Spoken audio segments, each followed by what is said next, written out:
This is a recording of a letter from Karl Marx to Arnold Ruge, written in September of 1843. I am very pleased to find you so resolute, and to see your thoughts turning away from the past and towards a new enterprise.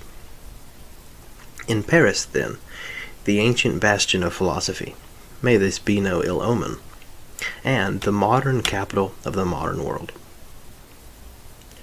Whatever is necessary adapts itself. Although I do not underestimate the obstacles, therefore, I have no doubt that they can be overcome. Our enterprise may or may not come about, but in any event, I shall be in Paris by the end of the month, as the very air here turns one into a serf, and I can see no opening for free activity in Germany. In Germany, everything is suppressed by force, a veritable anarchy of the spirit. A reign of stupidity itself has come upon us, and Zurich obeys orders from Berlin. It is becoming clearer every day that independent thinking people must seek out a new center.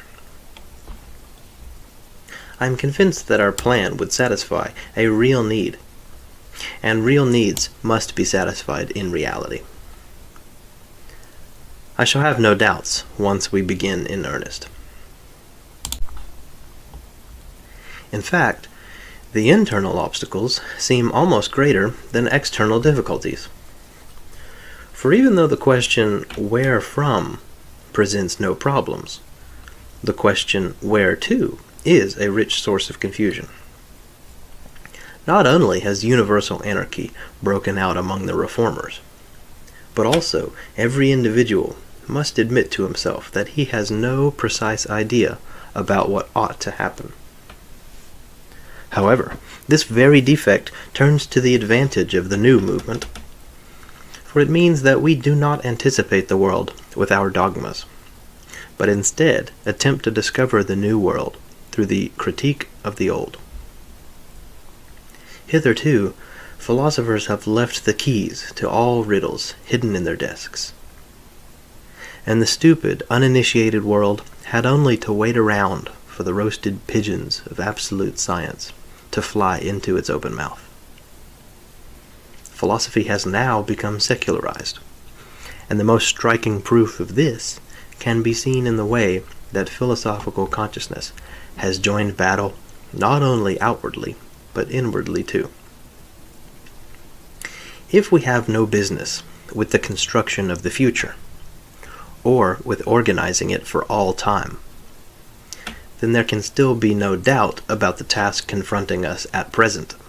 I am speaking of the ruthless criticism of the existing order. Ruthless in that it will shrink neither from its own discoveries, nor from conflict with the powers that be. I am therefore not in favor of our hoisting a dogmatic banner. No, quite the reverse. We must try to help the dogmatists to clarify their ideas. In particular, communism is a dogmatic abstraction.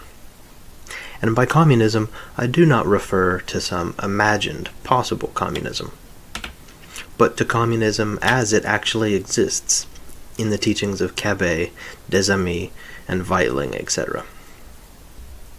This communism is itself only a particular manifestation of the humanistic principle, and is infected by its opposite, namely private property.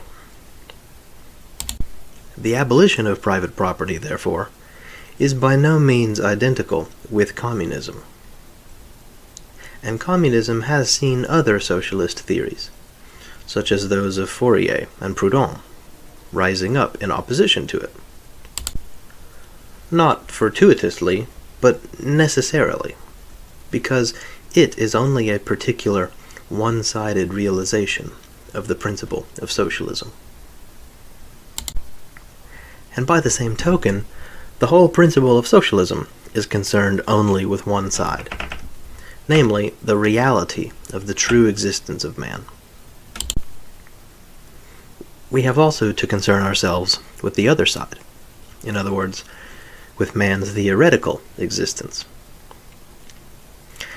and to make his religion and science, etc., into the object of our criticism. Furthermore, we wish to influence our contemporaries above all. The problem is how best to achieve this. In this context, there are two incontestable facts. Both religion and politics are matters of the very first importance in contemporary Germany. Our task must be to latch onto these as they are, and not to oppose them with any ready-made system, such as the voyage of Icarus. Reason has always existed, but not always in a rational form. Hence, the critic can take his cue from every existing form of theoretical and practical consciousness, and from this ideal and final goal implicit in the actual forms of existing reality, he can deduce a true reality. Now, as far as real life is concerned, it is precisely the political state which contains the postulates of reason in all its modern forms, even where it has not been the conscious repository of socialist requirements. But it does not stop there. It consistently assumes that reason has been realized, and just as consistently it becomes embroiled at every point in a conflict between its ideal vocation and its actually existing premises. This internecine conflict within the political state enables us to infer the social truth. Just as religion is the table of contents of the theoretical struggles of mankind, so the political state enumerates its practical struggles. Thus, the particular form and nature of the political state contains all social struggles, needs, and truths within itself. It is therefore anything but beneath its dignity to make even the most specialized political problem, such as the distinction between the representative system and the estate system. It is therefore anything but beneath its dignity to make even the most specialized political problem into an object of its criticism. For this problem only expresses at the political level the distinction between the rule of man and the rule of private property. Hence the critic not only can, but must concern himself with these political questions, which the crude socialists find entirely beneath their dignity. By demonstrating the superiority of the representative system over the estate system, he will interest a great party in practice.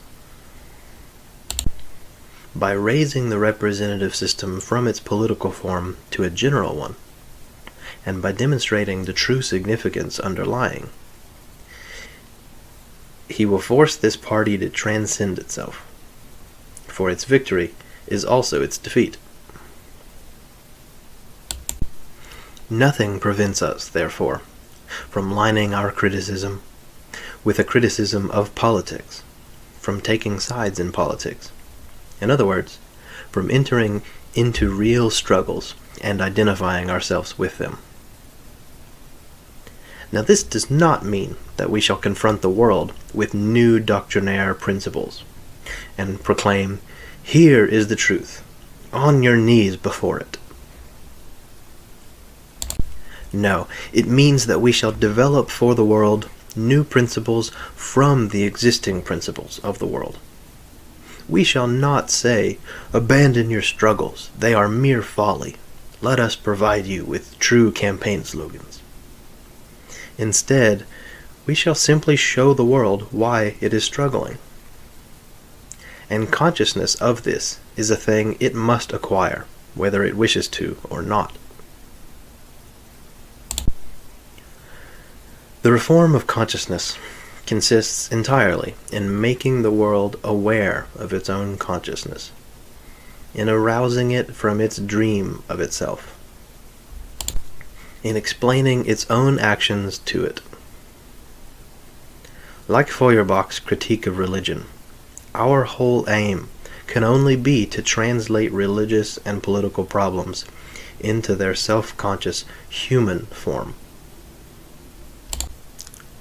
Our program must be the reform of consciousness, not through dogmas, but by analyzing mystical consciousness obscure to itself, whether it appears in religious or political form.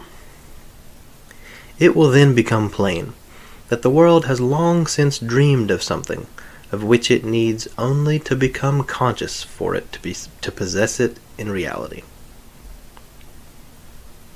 It will then become plain that our task is not to draw a sharp mental line between past and future, but to complete the thought of the past.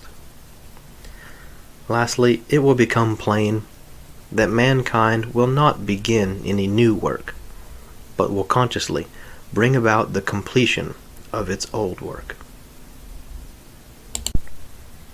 We are therefore in a position to sum up the credo of our journal in a single word: the self-clarification, the critical philosophy of the struggles and wishes of the age. This is a task for the world and for us.